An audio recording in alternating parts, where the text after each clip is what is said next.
ನಮಸ್ಕಾರ. ಏನಿಲ್ಲ, ಒಂದು ತೋರಿಸ್ಬೇಕು. ಏನ್ ವಿಷಯ ನೀವು ಮಾಡ್ತಾ ಇದ್ದೀನಿ ಅದು ಇದಕ್ಕಿಂತ ಇಂಪಾರ್ಟೆಂಟ್ ಸರ್. ಈಗ ಸಾರ್ವಜನಿಕರು IR ಆಫೀಸರ್ ಇವರು ಇಲ್ಲ, ಯಾರಾದ್ರೂ ಕಳಿಸ್ಕೊಡಿ ಸರ್. ನೀವು ಬರಬೇಡಿ, ಯಾರಾದ್ರೂ ಕಳಿಸ್ಕೊಡಿ. ಯಾಕೆ ಏನ್ ಸಮಸ್ಯೆ ಇದೆ? ಸಮಸ್ಯೆ ಬಗೆಹರಿಸಕ್ಕೆ ನಾವು ಇರೋದು ಅಧಿಕಾರಿಗಳು, ಅದನ್ನೇ ಬಗೆಹರಿಸಬೇಕು. ಅಫಿಷಿಯಲ್ಸ್ ಇರೋದು ಅಫಿಷಿಯಲ್ಸ್ ಸರ್. ಈಗ ನಾನು ಏನು ಕೇಳ್ತಲ್ಲ, ದಯವಿಟ್ಟು ಇಲ್ಲೇ ನಿಮ್ದು ಏನು ಅವಾಗ ಹೇಳಿ, ನಿಮ್ದು ಸಾಲ್ವ್ ಮಾಡ್ಬೋದು. ಯಾರಾದ್ರೂ ಕಳಿಸಿ ಅದನ್ನ ಏನಂತ ನಿಮಗೆ ಗೊತ್ತಾಗುತ್ತೆ. ನೀವ್ ಹೇಳಿ, ನೀವು ಅಲ್ಲಿ ಏನೋ ಒಂದು ಹಾಕಿದ್ದಾರೆ ಏನಂತ ಹೇಳಿ, ನೀವು ಬಾಯ್ಬಿಟ್ಟು ಹೇಳಿ, ನೀವು ಹೇಳ್ತಾ ಇಲ್ಲ ವೀಕ್ಷಕರೇ. ಅಲ್ಲ, ನೀವು ಬಂದ್ರೆ ನೇರವಾಗಿ ನೋಡಿ, ಬಾಯ್ಬಿಟ್ಟು ಹೇಳಿದ್ರೆ ನಾವು ಏನೋ ಮಾಡ್ಬೋದು. ನೀವು ನೇರವಾಗಿ ನೋಡಿದ್ರೆ ತಾನೇ ಗೊತ್ತಾಗುತ್ತೆ. ನೀವೇನು ಏನೋ ಸಮಸ್ಯೆ ಹೇಳಿ, ಏನ್ ಸಮಸ್ಯೆ ಹೇಳಿ ನೋಡಿ ಸರ್, ನಾನು ಸಾರ್ವಜನಿಕ, ಒಬ್ಬ ಹೋರಾಟಗಾರ. ವೀಕ್ಷಕರೇ, ನಾನು ಒಬ್ಬ ಹೋರಾಟಗಾರರಾಗಿ ಇವರ ಹತ್ರ ರಿಕ್ವೆಸ್ಟ್ ಮಾಡ್ಕೊಳ್ತಿದ್ದೀನಿ. ಸರ್, ಈಶ್ವರ್ ಪ್ರಸಾದ್ ಅವರೇ, ನಾನು ನಿಮ್ಮ ಹತ್ರ ಕೈ ಮುಗಿದು ಕೇಳ್ಕೊತಿದ್ದೀನಿ, ದಯವಿಟ್ಟು ಅದು ಬಂದು ಸ್ಪಾಟ್ ನೋಡಿ. ಅದು ಬಂದು ಇದು ಬಂದು ಅಲ್ಲ, ಏನಂತ ನೀವು ಹೇಳ್ಬೇಕು, ಬಾಯ್ಬಿಟ್ಟು ಹೇಳ್ಬೇಕು. ಈ ಅಧಿಕಾರಿಗಳು ಇಲ್ಲಿಂದ ಏನು ಸಮಸ್ಯೆ ಹೇಳಿದ್ರೆ ನಾವು ಬಗೆಹರಿಸಕ್ಕೆ, ಇಲ್ಲಿಂದ ಎದ್ದು ಬಂದು ಸಾರ್ವಜನಿಕರ ಸಮಸ್ಯೆಗಳನ್ನ ಕೇಳೋದಕ್ಕೂ ಕಷ್ಟ. ಸೀಟ್ ಬಿಟ್ಟು ಸೀಟ್ ಅಂಟ್ಕೊಂಡು ಎದ್ದೋಳಲ್ಲಂತೆ, ಸೀಟ್ ಅಂಟ್ಕೊಂಡ್ರೆ ಎದ್ದೋಳಲ್ವಂತೆ. ನೀವು ಏನಾದ್ರು ಬಗೆಹರಿಸ್ತೀವಿ ನಾವು. ಏನು ಹೇಳಿದ್ರೆ ನಾವು ಏನೋ ಮಾಡ್ಬೋದು. 100 ಕಿಲೋಮೀಟರ್ ತೆಗಿತಲ್ಲ, ನಿಮ್ಮ ಕಚೇರಿ ಒಳಗಡೆ ಏನು ಉದ್ದೇಶದಿಂದ ಕರೀತಿದ್ರೆ ನಮಗೆ ಗೊತ್ತಿಲ್ಲ. ಅದನ್ನೇ ಸರ್ ನಾನು ಹೇಳ್ತಾ ಇದ್ದೀನಿ. ಏನು ಅಂತ ಹೇಳಿ ನಾನು ಅರ್ಥ ಮಾಡ್ಕೊಂತೀನಿ. ನಿಮ್ಮ ಸಮಸ್ಯೆ ಬಗೆಹರಿಸಿದ್ರೆ ಹೇಳಿದ ತಕ್ಷಣ ಅಲ್ಲಿ ನಾವು ಹೇಳೋದ ವಿಚಾರನ ಎಷ್ಟು ಬಿಟ್ಟರೆ ನಾವು ಪಬ್ಲಿಕ್ ಸರ್ವೆಂಟ್, ನಿಮ್ಮ ಪ್ರಾಬ್ಲಮ್ ಸಾಲ್ವ್ ಮಾಡೋಕೆ ನಾವು ಇರೋದಿಲ್ಲ. ಏನಾದ್ರೂ ಆಗ್ಬಿಡ್ಲಿ, ನಾನು ನೇರವಾಗಿ ತೋರಿಸಿ ಬಿಡ್ತೀನಿ. ಅಲ್ಲಿ ಅದ್ರ ಒಳಗಡೆ ವಿಡಿಯೋ ಮಾಡಬಾರ್ದಂತ ಒಂದು ಇದಿದೆ. ಅದೇ ನಮ್ಮ ಬಾಯ್ಸ್ ಟಾಯ್ಲೆಟ್ ಆಗಿರೋದ್ರಿಂದ ನಾನು ತೋರಿಸಿ ಬಿಡ್ತೀನಿ. ಈ ಅಧಿಕಾರಿಗಳು ಏನು ಮಾಡಿದ್ದಾರೆ, ಏನು ತಪ್ಪು ಮಾಡಿದ್ದಾರೆ, ಇದಕ್ಕೆ ಸಂಬಂಧಪಟ್ಟ ಸಂಘಟನೆಗಳವರು ಏನು ಮಾಡಬೇಕು, ಇದಕ್ಕೆ ಸಂಬಂಧಪಟ್ಟ ವ್ಯಕ್ತಿಗಳು ಏನು ಮಾಡಬೇಕು. ನಮ್ಮಲ್ಲಿ ನಮ್ಮ ದೊಡ್ಡ ಊರಲ್ಲಿ ಹಲವಾರು ಸಂಘಟನೆಗಳಿದ್ದಾವೆ, ಇದಕ್ಕೆ ಮುಂಚೆ ಹೇಳಿದ್ದೀನಿ. ಬನ್ನಿ ತೋರಿಸಿ ಬಿಡ್ತೀನಿ ಸರ್. ಈಗ ಲಾಸ್ಟ್ ಒಂದು ಫೈನಲ್ ಹೇಳ್ಬಿಡ್ಲಾ, ಯಾರಾದರೂ ನಾನು ತೋರಿಸ್ಬಿಡ್ಲಾ? ಸಮಸ್ಯೆ ತೋರ್ಸಕ್ಕೆ ಸರ್ ಕರಿತಾ ಇರೋದು ನಾವು. ಸಮಸ್ಯೆನ ಸರ್, ಇಲ್ಲಿ ಬನ್ನಿ, ಇಲ್ಲಿ ನಿಂತ್ಕೊಂಡು ಅದೇ ಸರ್ ತೋರಿಸ್ತೀವಿ, ಬನ್ನಿ ಸರ್. ನೀವು ಹೇಳ್ಬೋದು ಏನ್ ಸಮಸ್ಯೆ ಸಾಲ್ವ್ ಮಾಡ್ತೀವಿ ಅಂತ. ಕೂತಿರೋ ಜಾಗದಲ್ಲಿ ನೀವು ದೇವರ ಸರ್ ತಪಾಸಣೆ ಮಾಡ್ಬಿಡಕ್ಕೆ, ನೀವು ಇಲ್ಲಿ ಕುತ್ಕೊಳ್ಳೋದಕ್ಕೆ ಅವರೇ ನಿಮ್ಗೆ ಅಧಿಕಾರ ಕೊಟ್ಟಿರೋದು, ಅವರು ಆ ವಿಚಾರಕ್ಕೆ ಕರೀತಾ ಇರೋದು. ನೀವು ಈ ಸ್ಥಾನದಲ್ಲಿ ಕುತ್ಕೊಳ್ಳೋದಕ್ಕೆ ಯಾರು ಸಂವಿಧಾನ ಬರ್ತಾರಲ್ವಾ, ಅವ್ರ ವಿಚಾರಕ್ಕೆ ನಾವು ಕರೀತಾ ಇರೋದು. ಬನ್ನಿ, ಏನು ಅಂತ ಹೇಳಿ ಕೆಲಸ ಮಾಡ್ತಾ ಇದ್ದೀನಿ. ಬನ್ನಿ ವೀಕ್ಷಕರ, ನೋಡಿ ನಮ್ಮ ಅಧಿಕಾರಿಗಳ ವ್ಯವಸ್ಥೆಗಳು ನೋಡಿ. ನಮ್ಮ ಬೆಂಗಳೂರಿನಲ್ಲಿ ಇಂಥ ಅಧಿಕಾರಿಗಳಿದ್ದೀವಿ, ಇಟ್ಕೊಂಡಿದ್ದೀವಿ ಅಧಿಕಾರಿಗಳನ್ನಂತ. ಬನ್ನಿ, ಯಾರು ಬರಲ್ವಮ್ಮ, ಯಾರು ಬರಲ್ವ ಸರ್ ಇಲ್ಲಿ ಅದನ್ನ ತೋರಿಸೋದಕ್ಕೆ? ಬನ್ನಿ ವೀಕ್ಷಕರು, ತೋರಿಸಿ ಬಿಡ್ತೀನಿ. ಪಾಪ ಹೇಳ್ಕೋವಾಗ ಗಣೇಶನ ಇಲ್ಲ ಬನ್ನಿ, ಯಾರು ಇಲ್ಲವಾ ತೋರಿಸಿ ಬಿಡೋಣ. ಬನ್ನಿ ಹೇಳ್ಕೊಂಬ. ವೀಕ್ಷಕರೇ, ನಾನು ಈ ತೋರಿಸ್ಬೇಕು ಅಂದ್ಕೊಂಡಿದ್ದು ಯಾರನ್ನೂ ಅಲ್ಲ, ನಮ್ಮ ಡಾಕ್ಟರ್ ಬಾಬಾ ಸಾಹೇಬ್ ಅಂಬೇಡ್ಕರ್ ಅವ್ರನ್ನ. ನೋಡಿ, ಇವರು ತಿಂದು ಬಿಸಾಕಿರೋ ಜಾಗದಲ್ಲಿ, ಅದು ಟಾಯ್ಲೆಟು ತೋರ್ಸಪ್ಪ, ಟಾಯ್ಲೆಟಲ್ಲಿ ನಮ್ಮ ಡಾಕ್ಟರ್ ಬಾಬಾ ಸಾಹೇಬ್ ಅಂಬೇಡ್ಕರ್ ಅವ್ರನ್ನ ಸಂವಿಧಾನ ದಿನಾಚರಣೆಯನ್ನು ಆಚರಿಸಲಿಕ್ಕೆ ಇವರಿಗೆ ಏನು ಕಳಿಸ್ಕೊಟ್ಟಿದ್ರಲ್ವ ಸಂಘಟನೆಯವರು. ನೋಡಿ, ಇದನ್ನು ದೇವ್ರ ಫೋಟೋಗಳ ಹತ್ರ ಇಟ್ಟು ಪೂಜೆ ಮಾಡ್ತಾರೆ. ಆದರೆ ಈ ತಾಲೂಕು ಪಂಚಾಯತಿ ಅಧಿಕಾರಿಗಳು ಎತ್ಕೊಬಂದು ಕಸದಲ್ಲಿ, ಇಲ್ಲಿ ನೋಡಿ, ಇದರಲ್ಲಿ ಅಂಟು ಪ್ಯಾಕೆಟ್ಗಳು, ಇದರಲ್ಲಿ ಇವ್ರು ತಿಂದು ತೇಗಿರುವಂಥ ಕಸದಲ್ಲಿ ಇವತ್ತಿನ ದಿವಸ ನಮ್ಮ ಡಾಕ್ಟರ್ ಬಾಬಾ ಸಾಹೇಬ್ ಅಂಬೇಡ್ಕರ್ ಅವರು ಕಸದಲ್ಲಿ ಇರುವಂಥ ಪರಿಸ್ಥಿತಿ ಬಂತು.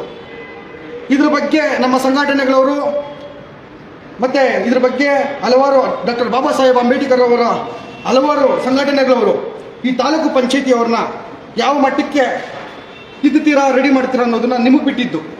ಇದಕ್ಕೆ ನನ್ನ ಸಹಕಾರನೂ ಇರುತ್ತೆ, ನಾನು ಸಪೋರ್ಟ್ ಮಾಡ್ತೀನಿ. ನಮ್ಮ ಡಾಕ್ಟರ್ ಬಾಬಾ ಸಾಹೇಬ್ ಅಂಬೇಡ್ಕರ್ ಅವ್ರನ್ನ ಕಸದ ಬುಟ್ಟಿಯಲ್ಲಿ ಹಾಕಿದ್ದಾರೆ. ಸಂವಿಧಾನ ರಚಿಸಿರುವಂಥ ವ್ಯಕ್ತಿನ ಸಂವಿಧಾನ ಆಚರಣೆ ಅಂತ ಕೊಟ್ಟಿರ್ತಕ್ಕಂಥ ಇದು ಲೆಟರ್ನ ನೋಡಿ ಪಾರ್ಸಲ್ ಕಳಿಸಿದ್ದಾರೆ. ಕಾರ್ಯನಿರ್ವಾಹಕ ಅಧಿಕಾರಿಗಳು ಬೆಂಗಳೂರು ದಕ್ಷಿಣ ತಾಲೂಕು ಪಂಚಾಯಿತಿ ಬೆಂಗಳೂರು ಇವರಿಗೆ. ಸರ್, ಇವರಿಗೆ ಇದ್ರ ಮೇಲೆ ಕಾಳಜಿ ಇಲ್ಲ ಅಂದಮೇಲೆ ಇಂಥವ್ರಿಗೆಲ್ಲ ಏನಕ್ಕೆ ಕಳಿಸ್ತೀರಾ?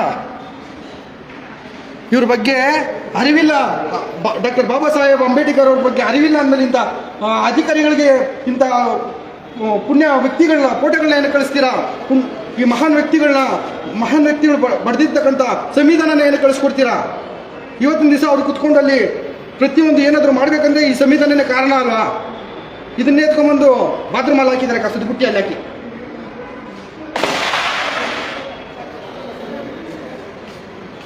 ಕರೆದ್ರೆ ಅಲ್ಲಿ ಅಂಟ್ಕೊಂಡೇ ಇರ್ತಾರಂತೆ, ಎದ್ದು ಬಂದು ಇದು ಸಮಸ್ಯೆಗಳು ತಿಳ್ಕೊಳ್ಳಲ್ವಂತೆ. ಅವ್ರಿಗೆ ಗಮ್ಮಕ್ಕೆ ಕೊಟ್ಬಿಟ್ಟಿದ್ದಾರೆ, ಬೆಳಿಗ್ಗೆ ಬಂದಿದ ತಕ್ಷಣ ಸಾಯಂಕಾಲ ಎದ್ದೋಳಬಾರ್ದಂತ. ಎಂತೆಂಥ ಅಯೋಗ್ಯರಿದ್ದಾರೆ ನಮ್ಮ ಸರ್ಕಾರಿ ಕಚೇರಿಗಳಲ್ಲಿ.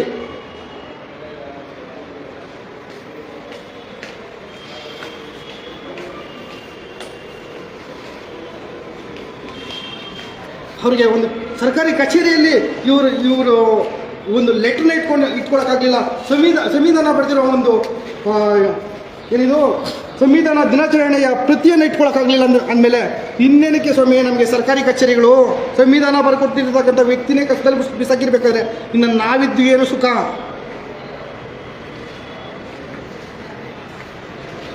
ನೋಡಿ, ನೀವು ನೋಡಿದ್ರಲ್ಲ ವೀಕ್ಷಕರು, ಅಲ್ಲಿ ಅಧಿಕಾರಿ ಏನು ಹೇಳಿ ಇಲ್ಲೇ ಬಗೆಹರಿಸ್ಬಿಡ್ತೀರಿ. ಏನು ದೇವ್ರು ನೋಡಿ ಅವರು ತಥಾಸ್ತು ಅಂದಿದ ತಕ್ಷಣ ಹಂಗೆ ಎಲ್ಲ ಮೇಲಿಂದ ನಾವು ಕೇಳಿರೋ ಹೊರಗಳು ಕೆಳಗಡೆ ಬಿದ್ದೋಗೋದಕ್ಕೆ.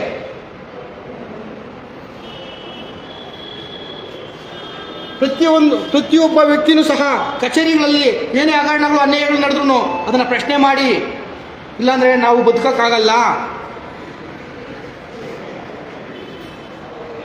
ಕರ್ನಾಟಕ ಸರ್ಕಾರ ಸಮಾಜ ಕಲ್ಯಾಣ ಇಲಾಖೆಯಿಂದ ಬಂದಿರತಕ್ಕಂಥ ಇನ್ವಿಟೇಷನ್ ಇದು.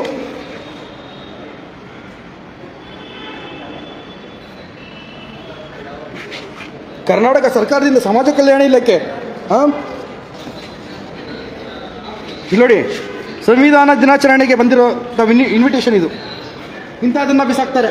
ಅದೇ ದುಡ್ಡು ಕೊಟ್ಬಿಡ್ರಿ, ದುಡ್ಡು ಯಾವುದಾದ್ರೂ ಕೊಳ್ಳೆ ಹೊಡಿಬೇಕಾ, ಲೂಟಿ ಮಾಡಬೇಕಾ, ಯಾರ ತಲೆ ಮೇಲೆ ಯಾರಿಗಾದ್ರೂ ಬಡವರಿಗೆ ಮೋಸ ಮಾಡಬೇಕಾ, ಇಲ್ಲ ಯಾರ ಮನೆಯಾದ್ರೂ ಹಾಳು ಮಾಡ್ಬೇಕಂದ್ರೆ ಹೇಳಿ ಸೆಕೆಂಡಲ್ಲಿ 10 ನಿಮಿಷ ಸಾಕಿ ಅವ್ರಿಗೆ. 10 ನಿಮಿಷದಲ್ಲಿ ಅದೇನೇ ಇರಲಿ ಗೀಚಿ ಬಿಸಾಕ್ಬಿಡ್ತಾರೆ.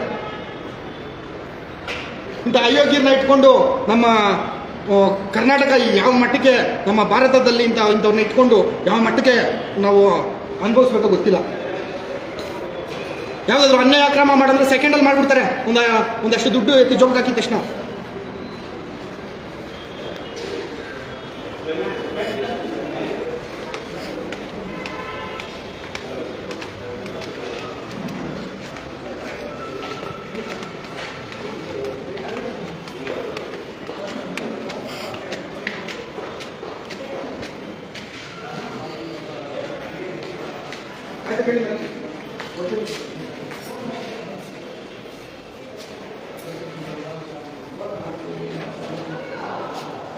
ಅವರಿಗೆ ಇದನ್ನು ಉಳಿಸ್ಕೊಳ್ಳೋ ಯೋಗ್ಯತೆ ಇಲ್ಲ ಅಂದಮೇಲೆ ಇದನ್ನು ನಾನು ನನ್ನ ಮನೇಲಿ ಇದಕ್ಕೆ ಒಂದು ಸ್ಥಾನ ಕೊಡ್ತೀನಿ.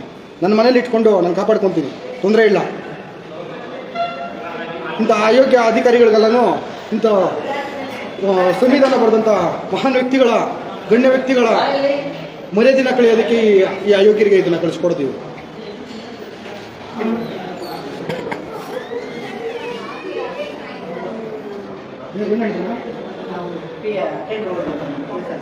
ಹತ್ತು ನಿಮಿಷ ಅಂದರು 1 ಅವರ್ ಆಯ್ತು ಮೇಡಮ್. 10 ನಿಮಿಷ ಅಂದರು.